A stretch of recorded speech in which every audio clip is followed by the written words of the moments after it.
N Ramesh ಅಂತ, ಯಲವಳ್ಳಿ ರಮೇಶ್ ಅಂತ ಕರೀತಾರೆ. ಇವತ್ತು ನಮ್ಮ ಕಾಂಗ್ರೆಸ್ ಅಭ್ಯರ್ಥಿ ಪ್ರದೀಪ್ ಈಶ್ವರ್ ಅವರು ನಾಮಪತ್ರ ಸಲ್ಲಿಕೆ ಇದ್ದರೆ ಅದಕ್ಕೆ ಇಲ್ಲಿ ಸಾವಿರಾರು ಜನ ಸಂಖ್ಯೆಯಲ್ಲಿ ಸೇರಿಸ್ಕೊಂಡು ಮೆರವಣಿಗೆಯಲ್ಲಿ ನಾವು ಹೋಗುವಂಥ ವ್ಯವಸ್ಥೆ ಇವತ್ತು ಮಾಡ್ಕೊಂಡಿದ್ದೀವಿ. ಹಂಗಾಗಿ ನಮ್ಮ ಕಾಂಗ್ರೆಸ್ಗೆ ಒಳ್ಳೆ ಒಲವಿದೆ. ಆ್ಯಂಟಿ BJP ಇದೆ, ಆ್ಯಂಟಿ ಸುಧಾಕರ್ ಇದೆ. ಕಾಂಗ್ರೆಸ್ಗೆ ಒಳ್ಳೆ ಒಲವಿದೆ.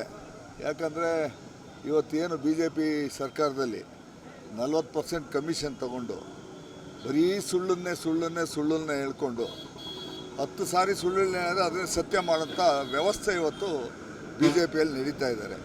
ಜನ ರೋಷೋಗಿದ್ದಾರೆ.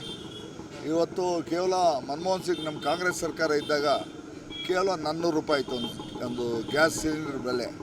ಇವತ್ತು 1150 ರೂಪಾಯಿ ಆಗಿದೆ. ಎಲ್ಲ ಬೆಲೆಗಳು ಏರಿಕೆ ಆಗಿದೆ. ರೈತರಿಗಂತೂ ಏನೇನು ಪ್ರಯೋಜನ ಈ ಸರ್ಕಾರದಲ್ಲಿ. ಭಾಳ ಅನ್ಯಾಯ ಮಾಡ್ತಿದ್ದಾರೆ. ರೈತರು ಹೊಟ್ಟೆ ಮೇಲೆ ಹೊಡಿತಾ ಇದ್ದಾರೆ. ಜನ ರೋಷ ಹೋಗಿದ್ದಾರೆ. ಹಾಗಾಗಿ ಈ ಬಾರಿ ಇಲ್ಲಿ ಕಾಂಗ್ರೆಸ್ಸು ಖಂಡಿತ ಗೆಲ್ತದೆ ಅಂತ ನಮ್ಮೆಲ್ಲರ ಅಭಿಪ್ರಾಯ ಇದೆ. ಕಾಂಪಿಟೇಷನ್ ಇದೆ, ಕಾಂಪಿಟೇಷನ್ ಇಲ್ಲದೇನಿಲ್ಲ. ಯಾಕಂದರೆ ಅವ್ರು ಮಂತ್ರಿಗಳಿದ್ದಾರೆ.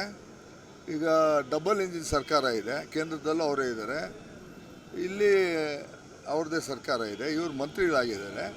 ಹಂಗಿದ್ದಾಗ ನಮ್ಮ ಕ್ಯಾಂಡಿಡೇಟು ಯುವಕ ಇದ್ದಾನೆ. ಕಾಂಗ್ರೆಸ್ಸಿಂದ ನಾನೊಬ್ಬ ಆಕಾಂಕ್ಷಿ ಆಗಿದ್ದೆ. ಕೊನೆಗೆ ಪಕ್ಷದ ಆದೇಶ, ನಾವು ತಿರಸ್ಕರಿಸೋಂಗಿಲ್ಲ.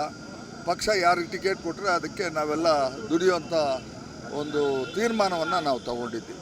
ಕಾಂಪಿಟೇಷನ್ ರಾಜಕಾರಣದಲ್ಲಿ ಮಾಮೂಲಿ. ಈಗ 3 ಪಾರ್ಟಿ ಇದೆ, ಇಲ್ಲಿ 3 ಪಾರ್ಟಿ ಕ್ಯಾಂಡಿಡೇಟ್ಸ್ ಇದ್ದಾರೆ. 3 ಪಾರ್ಟಿಗೂ ಕಾಂಪಿಟೇಷನ್ ಇದೆ.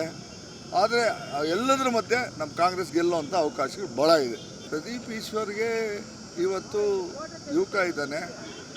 ನೀಟು ಪರಿಶ್ರಮ ಅಕಾಡೆಮಿ ಅಂತ ಮಾಡಿ ಸಾವಿರಾರು ಜನ ವಿದ್ಯಾರ್ಥಿಗಳಿಗೆ ಅದರ ಮುಖೇನ CET ನೀಟಲ್ಲಿ ಮೆಡಿಕಲ್ಲು, ಇಂಜಿನಿಯರಿಂಗು ಇವೆಲ್ಲ ಕೂಡ IAS ಇವೆಲ್ಲ ಕೂಡ ಮಾಡಿ ಭಾಳಷ್ಟು ಪ್ರಖ್ಯಾತಿ ಹೊಂದಿದ್ದಾನೆ. ಹಂಗಾಗಿ ಅವ್ರಿಗೆ ಒಂದು ಈವನ್ ಅವ್ರ ಕಮ್ಯುನಿಟಿನೂ ಜಾಸ್ತಿ ಇದೆ. ಹಂಗಾಗಿ ಅವ್ರಿಗೆ ಪ್ಲಸ್ ಪಾಯಿಂಟ್ ಇದೆ.